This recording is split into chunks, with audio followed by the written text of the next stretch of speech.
Un cordial salut à vous tous, ici Emmanuel Élisée Nourestin qui vous présente, mesdames, mesdemoiselles et messieurs, un coup d'œil sur l'actualité mondiale.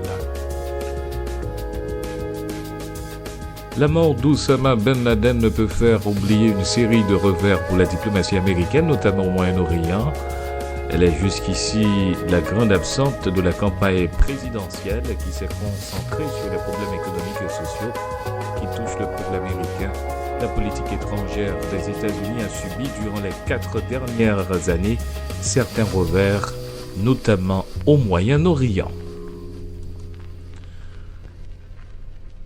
Après plusieurs reports successifs, les audiences préliminaires du procès de Khalid Sheikh Mohammed, cerveau présumé des attentats du 11 septembre 2001 et de 4 autres suspects ont débuté dans le calme ce lundi devant un tribunal militaire de la base américaine de Guantanamo.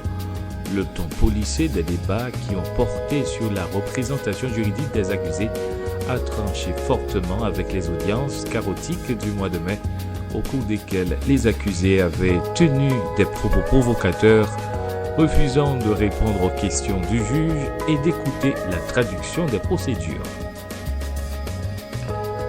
Dans la ville parisienne, l'objectif de l'UNESCO de voir tous les enfants de la planète scolarisés en primaire à l'horizon 2015 risque fort de ne pas être atteint, déplore l'UNESCO.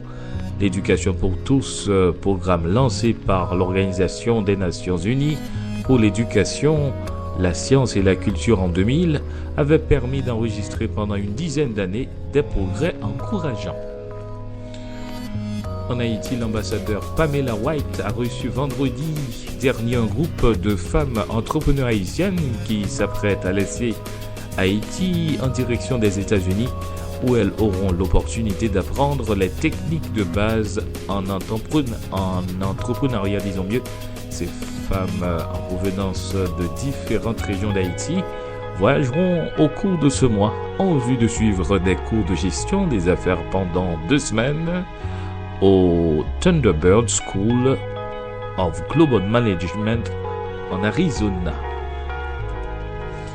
À Washington, le candidat républicain Mitt Romney et ses alliés ont levé en septembre la somme record de 170 millions de dollars, soit 131 millions d'euros, a annoncé lundi son équipe en chiffre. Oui, c'est bien un chiffre toutefois inférieur au record absolu de la campagne 2012 établi ce mois par Barack Obama.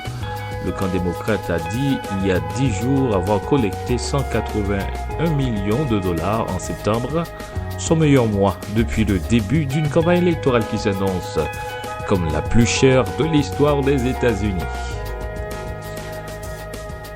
Enfin, après un premier débat raté contre Mitt Romney, le président américain Barack Obama affrontera mardi pour la 2e fois son adversaire républicain dans une configuration différente face aux questions de l'assistance.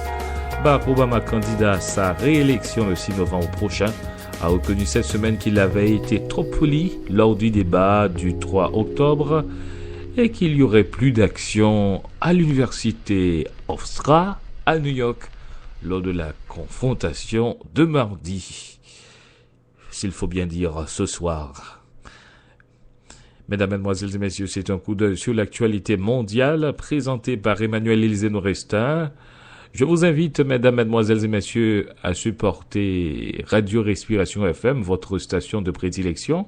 Vous pouvez écouter nos podcasts sur www.respirationplus.com et live, nous sommes sur le www.respirationfm.com.